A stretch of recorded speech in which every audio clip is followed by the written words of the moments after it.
ശബരിമല സ്വർണ്ണക്കൊള്ള കേസിൽ കടകംപള്ളിയെ കുരുക്കി പോറ്റിയുടെ മൊഴി. മുഖ്യ ആസൂത്രകനായ ഉണ്ണികൃഷ്ണൻ പോറ്റിയുമായുള്ള അടുപ്പം സംബന്ധിച്ച് മുൻമന്ത്രി കടകംപള്ളി സുരേന്ദ്രൻ. അരുൺകുമാർ ഇന്നലെ ഈ ചർച്ചയിൽ ചോദിച്ച ഒരു ചോദ്യം മണി മുഴങ്ങുന്നത് ആർക്കു വേണ്ടി എന്നുള്ളതായിരുന്നു. അത് അന്നത്തെ മന്ത്രിയായിരുന്ന കടകംപള്ളി സുരേന്ദ്രന് വേണ്ടിയാണ് എന്ന് തോന്നുകയാണ്. മാറ്റി പറയാൻ പറ്റൂ, എനിക്കിങ്ങനെ അറിയുള്ളൂ. നോക്കൂ, നിങ്ങളുടെ 3 പ്രധാനപ്പെട്ട നേതാക്കൾ, 3 CPM-കാർ ഇപ്പോൾ അഴിയെണ്ണുകയാണ്.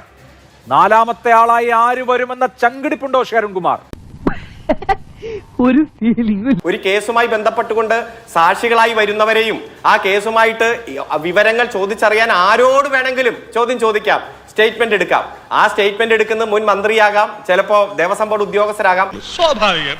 ഇതുവരെ കടകംപള്ളി സുരേന്ദ്രനുമായിട്ടോ അതുപോലെ പ്രശാന്തുമായി ബന്ധപ്പെട്ട് കണക്ട് ചെയ്യുന്ന ഒരു സംശയം പോലും ഉന്നയിക്കാൻ കഴിഞ്ഞിട്ടില്ല എന്ന രൂപത്തിൽ നിൽക്കുമ്പോഴാണ് താങ്കൾ ചോദിക്കുന്നത് അടുത്ത പ്രതിയായി വരുമോ എന്ന്. അതിനൊന്നും ഇല്ലേ? പക്ഷെ പ്രതി ആവില്ല എന്നുള്ള ഉറപ്പൊന്നും ആർക്കും ഉണ്ടാവേണ്ട കാര്യമില്ലല്ലോ. അങ്ങനെയാണ് പിന്നെ നമ്മൾ അന്വേഷിക്കേണ്ട കാര്യമില്ല. ആര് പ്രതിയാണ് ആര് പ്രതിയല്ല നമ്മളങ്ങ് തീരുമാനിച്ച പോരെ. വി ഗോപാലകൃഷ്ണൻ, കടകംപള്ളി സുരേന്ദ്രൻ മുൻ ദേവസ്വം മന്ത്രി ഈ അന്വേഷണ സംഘത്തിന് മുൻപാകെ മൊഴി നൽകിയിരിക്കുന്നു. കഴിഞ്ഞ ദിവസം സംഭവിച്ചതാണ്, ഇന്നാണ് അത് പുറത്തേക്ക് വരുന്നത്. എന്തിനാണ് ഇത് രഹസ്യമാക്കി വെച്ചത് എന്നുള്ളത് അറിയില്ല. മുൻ ദേവസ്വം ബോർഡ് പ്രസിഡന്റ് പ്രശാന്തും ഇതേപോലെ തന്നെ ചോദ്യം ചെയ്യലിന് വിധേയനായിരിക്കുകയാണ്. സ്വർണ്ണക്കൊള്ളയുടെ അന്വേഷണം ഒരു വഴിത്തിരിവിലേക്ക് എത്തുകയാണ് എന്ന് വിചാരിക്കുന്നുണ്ടോ? ഒരു സംശയവുമില്ല, സ്വർണ്ണക്കൊള്ളയുടെ അന്വേഷണം ഒരു വഴിയിലൂടെയാണ് പോകുന്നത്. കേരളത്തിൻ്റെ ആഭ്യന്തരമന്ത്രി വെട്ടിവെച്ച വഴിയിലൂടെയാണ് ഇന്ന്, ആ ചാലിലൂടെയാണ് ഇന്ന് SITയുടെ അന്വേഷണം പോകുന്നത്. അതുകൊണ്ടാണ് അരുൺകുമാർ പറഞ്ഞത് ഒരു കാരണവശാലും കടകംപള്ളി സുരേന്ദ്രൻ പ്രതിയാവില്ല. ഇയാൾക്ക് എങ്ങനെ അറിയാം പ്രതിയാവില്ല എന്ന്? അതുകൊണ്ടാണ് ഞാൻ പറഞ്ഞത് ഇത് പിണറായി വിജയൻ കീറിയ നീർച്ചാലിലൂടെയാണ് ഈ SITയുടെ അന്വേഷണം ഇപ്പൊ പോകുന്നത്. അയാൾ പറഞ്ഞ കാര്യം ഉണ്ടല്ലേ? ഉണ്ട്. ഇല്ലെങ്കിൽ വളരെ സിമ്പിൾ അല്ലേ, വളരെ ലോജിക്കലായിട്ടുള്ള ഒരു സിമ്പിളായ ചോദ്യം ചോദിക്കുകയാണ്. സാറ്റർഡേ ആണ്, കഴിഞ്ഞ ശനിയാഴ്ചയാണ് ഞാൻ മനസ്സിലാക്കുന്നത് ഇവരെ ക്വസ്റ്റ്യൻ ചെയ്യാൻ വേണ്ടി വിളിച്ചത്. ഈ സാറ്റർഡേ ക്വസ്റ്റ്യൻ ചെയ്യാൻ വിളിക്കുമ്പോൾ എന്തിനത് രഹസ്യമാക്കി വിളിക്കണം? ഇതെന്തുകൊണ്ട് കൃത്യമായിട്ട് എല്ലാവരും അറിയുന്ന തരത്തിലേക്ക്, ഈ രഹസ്യമായി അറിയാത്ത തരത്തിലേക്ക് അല്ലെങ്കിൽ അറിയുന്ന തരത്തിലേക്ക് കൊണ്ടുവരാതെ, മാധ്യമങ്ങളെ അറിയിക്കാതെ, മാധ്യമങ്ങളോട് പോലും പറയാതെ, ഈവൻ മാധ്യമങ്ങൾക്ക് ചോർന്ന് കിട്ടാതെ ഒരു രഹസ്യമായി പോകേണ്ട ആവശ്യം എന്താ? കടകംപള്ളി സുരേന്ദ്രൻ ഒരു മാന്യനാണെങ്കിൽ, പ്രശാന്ത് ഒരു കള്ളനല്ലെങ്കിൽ, എന്നെ SIT ചോദ്യം ചെയ്യാൻ വിളിച്ചിട്ടുണ്ട്, ഞാൻ ദേ പോകുന്നു എന്ന് പറഞ്ഞുകൂടെ? എന്തുകൊണ്ടാണ് ഇത് രഹസ്യമാക്കി വെച്ചത്? ഇങ്ങനെ പോയാൽ സംഗതി കുഴയും. ഇത് കേരളത്തിലെ ആഭ്യന്തരമന്ത്രിയായിട്ടുള്ള കേരള മുഖ്യമന്ത്രി പിണറായി വിജയന്റെ നിർദ്ദേശമാണ്. അല്ലെങ്കിൽ അങ്ങനെ വരില്ല. കാരണം വളരെ കൃത്യമാണ്. ഇവിടെ ഉണ്ണികൃഷ്ണൻ പോറ്റിയിൽ അവസാനിപ്പിക്കണം.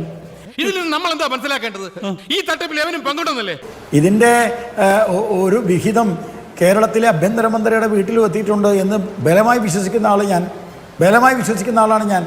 ഇവൻ ശരിയല്ല.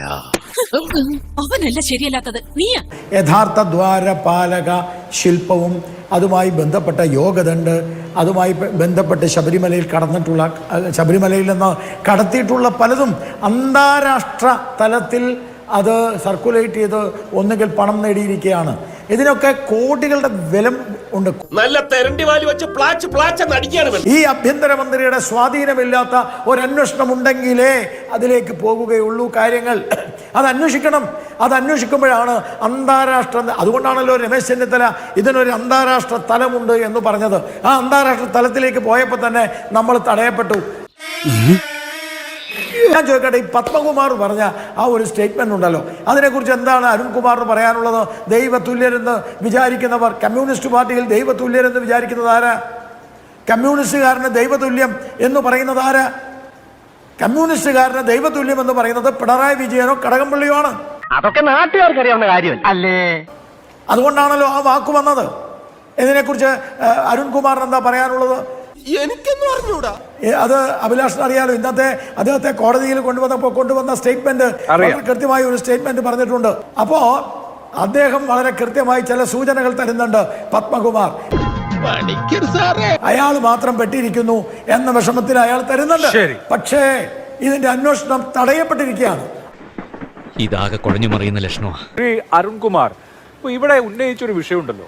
പത്മകുമാർ, മുൻ ദേവസ്വം ബോർഡ് പ്രസിഡന്റ്, ദൈവതുല്യൻ എന്ന പരാമർശം അദ്ദേഹം അറസ്റ്റിലാവുന്നതിന് മുമ്പ് നടത്തിയിട്ടുണ്ട്. ഇന്നിപ്പോ മാധ്യമങ്ങൾ അതേക്കുറിച്ചൊരു ക്ലാരിഫിക്കേഷൻ ചോദിക്കുമ്പോൾ അദ്ദേഹം വളരെ വിഭ്രാമകമായ ഉത്തരങ്ങൾ പറയാണ്. ശവന്തീനികളല്ല എന്ന് പറയാണ്. അങ്ങനെ വരാൻ വഴിയില്ലല്ലോ. പക്ഷെ അങ്ങനെ വന്നല്ലോ. ഈ ദൈവതുല്യൻ എന്ന് ഞാൻ ഉദ്ദേശിച്ചത് എന്റെ പാർട്ടിക്കാരെയോ പാർട്ടിയിൽ മുകളിലുള്ള ആളുകളെയോ ഒന്നും അല്ല എന്ന് പോലും എന്തുകൊണ്ടായിരിക്കും അദ്ദേഹം പറയാത്തത്? ഞാൻ പറഞ്ഞു തരാം, വെരി സിമ്പിൾ. അതായത് മറ്റേ പറഞ്ഞോളൂ. ഞാൻ അതിലേക്ക് വരാം. ഇപ്പോൾ ചർച്ചയിൽ 3 തവണ ശ്രീ അഭിലാഷ് ആവർത്തിച്ചു പറഞ്ഞു 3 CPM-കാർ പ്രതിയായി, 3 CPM-കാർ പ്രതിയായി. അതേപോലെ 3-4 കോൺഗ്രസ് നേതാക്കന്മാരും ഇതിൽ പ്രതിയായിട്ടുണ്ടല്ലോ. അങ്ങനെ പറഞ്ഞു കൊടുക്കണ രമണ. ആരാ ഈ KS ബൈജു? ആരാ ഈ KS ജയശ്രീ? ആരാ ഈ ശ്രീകുമാർ? അപ്പോ വീണ്ടും വീണ്ടും ആവർത്തിച്ചു കൊണ്ടിരിക്കുന്നു 3 CPM-കാർ പ്രതിയായി. നമുക്ക് അറിയാവുന്ന പൊളിറ്റിക്കൽ അപ്പോയിന്റ്മെന്റ് ആയി വന്ന ആളുകളെയാണ് ഞാൻ ഉദ്ദേശിച്ചത്. മറ്റേത് ദേവസ്വത്തിലെ ഉദ്യോഗസ്ഥരാണ്. കോൺഗ്രസിന്റെ ഔദ്യോഗികമായിട്ടുള്ള പരിപാടികളിൽ പങ്കെടുത്ത് INTUCയുടെ ജില്ലാ പ്രസിഡന്റ് എന്ന രൂപത്തിൽ പ്രവർത്തിക്കുന്ന KS ബൈജു കോൺഗ്രസിന്റെ ഏറ്റവും ഉത്തരവാദിത്തപ്പെട്ട നേതാക്കന്മാരെ അല്ല എന്നാണോ താങ്കൾ പറയുന്നത്? നീ എന്ത് തേങ്ങയാണ് പറയുന്നത്?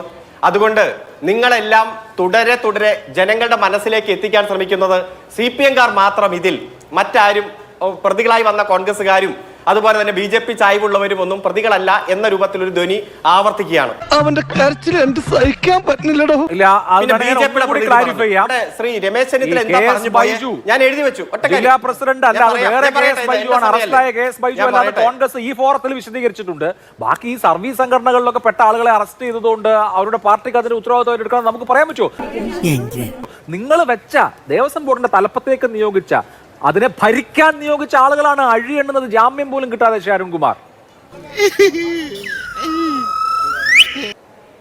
യെസ്, ഞാൻ പറയട്ടെ, താങ്കൾ ഓരോ വാക്കിനും അങ്ങനെ ഇടപെട്ട എങ്ങനെയാ? ഇപ്പൊ BJP-യുടെ പ്രതിനിധിയും പറയുന്നത് SIT-യെ മുഴുവൻ നിയന്ത്രിക്കുന്നത് പിണറായി വിജയനാണ്, ആഭ്യന്തര വകുപ്പാണ് എന്ന് പറയുന്നു.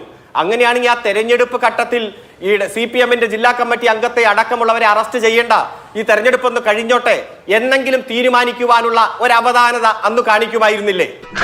അത് ശരി. ഏതു തരത്തിലും പോയിക്കോട്ടെ, ഏത് അന്വേഷണം ആരെ വേണമെങ്കിലും ചോദ്യം ചെയ്തോട്ടെ, ഏത് ഡോക്യുമെന്റും വിളിച്ചു വരുത്തിക്കോട്ടെ, സത്യം കണ്ടെത്തിക്കോട്ടെ.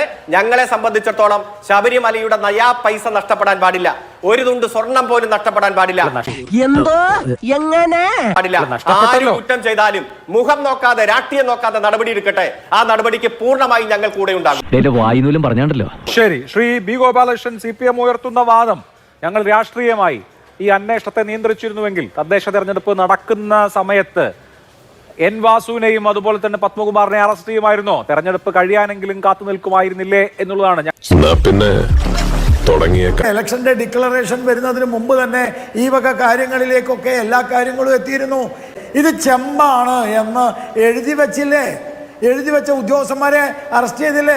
ഉദ്യോഗസ്ഥന്മാരെ ചോദ്യം ചെയ്യുമ്പോൾ അവർ പറയുന്ന ആളുകളെ അറസ്റ്റ് ചെയ്യണ്ടേ? അതിന് ഇലക്ഷൻ കഴിയട്ടെ എന്ന് പറഞ്ഞൊന്ന് മാറിയിക്കാൻ പറ്റുമോ? എന്റെ ചോദ്യം അതല്ല.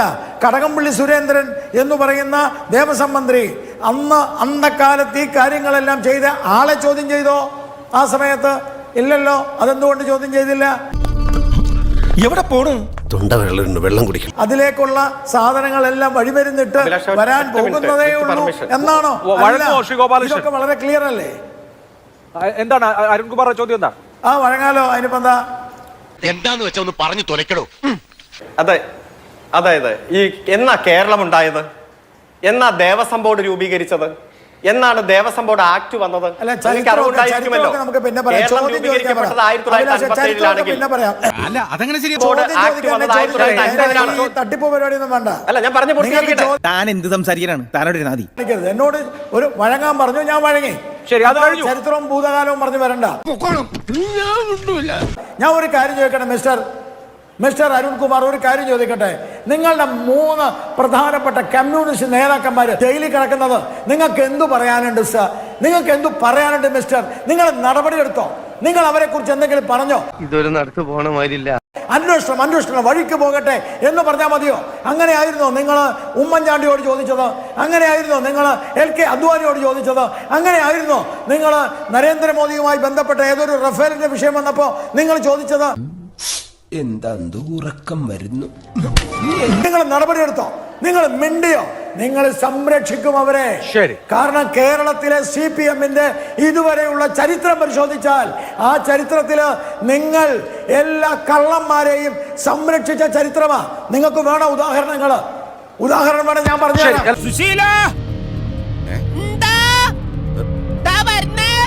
എല്ലാരും വിളിച്ചു. തൽക്കാലം ഇത്രയും മതി. വരട്ടെ.